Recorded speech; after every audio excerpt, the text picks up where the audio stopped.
सदन में पेयजल पर चर्चा हो रही है। आपने मुझे समय दिया, इसके लिए बहुत बहुत धन्यवाद। माननीय सभापति महोदय, मैं डेगाना विधानसभा क्षेत्र से हूं और मेरा जिला नागौर जिला है। नागौर जिले में भूजल में फ्लोराइड की मात्रा बहुत अधिक है और इसी को ध्यान में रखते हुए पूर्व मुख्यमंत्री माननीय वसुंधरा राजे जी नागौर लिफ्ट योजना, नहरी पेयजल योजना लेकर के आई। लेकिन ये बहुत दुर्भाग्य की बात है कि इतने वर्ष होने के बाद भी अभी भी काम चल रहा है, समाप्त नहीं हुआ है और इसका ढंग से मॉनिटरिंग भी नहीं हो पा रहा है। मैं सबसे पहले तो ये ध्यान में लाना चाहता हूं मंत्री महोदय के कि हमारे इसके 2 डिवीजन हैं इस योजना के।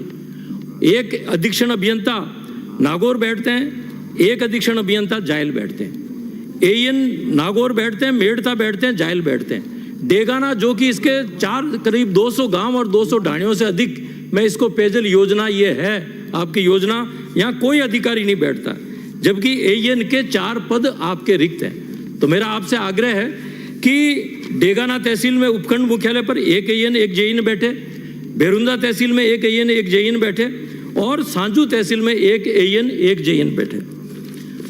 माननीय सभापति महोदय, मैं आपके माध्यम से मंत्री जी के ये संज्ञान में लाना चाहता हूं कि एलएनटी द्वारा 108 ग्रामों के पानी की जो पाइपलाइनें बिछानी थी वो पूरा कर लिया गया है और काम पूरा करने के बाद में इन गांवों के जो संचालन और रख रखाव का जो कार्य था वो VWS कमेटी को दे दिया गया, village water and sanitation committee को।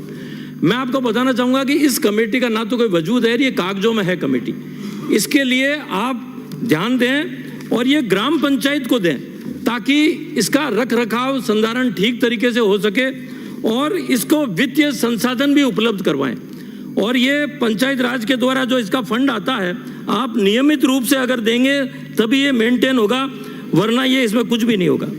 एक मैं माननीय मंत्री जी के संज्ञान में लाना चाहता हूं कि अभी जल मित्रों की भर्ती की जा रही है पंचायत राज के द्वारा और इसका उद्देश्य यही है कि गाँव में जो भी रख रखाव होए, PhD के जो भी योजनाएं उसके रख रखाव के लिए मेरा आपसे आग्रह है कि इन जल मित्रों को, इनको भी तो ये रोका जाए और इसके लिए उपखंड स्तर पर कमेटी बनाई जानी चाहिए ताकि उसमें विधायक भी उसका सदस्य हो, उपखंड अधिकारी, तहसीलदार, विकास अधिकारी और विभाग का एएन भी उसका सदस्य हो, ताकि ढंग से ये चले और योग्य हमारे जल मित्र इसमें चयन हम करें ताकि वो ढंग से इसका रख रखाव करें। इसके अलावा एलएनटी द्वारा जो कार्य किया गया वो जगह जगह गाँव में सड़कों को खोद दिया गया और खोदने के बाद में उनको ठीक नहीं कराया। तो मंत्री जी आप इसको भी आप देखें। एक मेरा मंत्री जी से ये आग्रह है कि मंत्री जी जल जीवन मिशन के तहत डेगाना, जायल एवं नागौर विधानसभा क्षेत्र की 123 ढाणियों में रेट्रो फिटिंग का कार्य बार बार निविदा स्तर तक जा चुका है, किंतु अभी तक कार्य शुरू नहीं हुआ है। इस कारण से मेरे डेगाना विधानसभा क्षेत्र की 94 ढाणियों में पाइपलाइन बिछाने का कार्य अभी तक शुरू नहीं हो पाया है। इसे मंत्री जी देखें। एक माननीय सभापति महोदय, मैं आपके माध्यम से मंत्री जी का ध्यान आकृष्ट करना चाहूँगा कि आप जो भी ये उच्च जलाशय बनाते हैं 50 KL का, 100 का और 150 का, तो मेरा आपसे आग्रह है कि 100 KL का ही बनाए हमारे क्षेत्र में ताकि वो ढाणियाँ भी उनसे जुड़ जाए।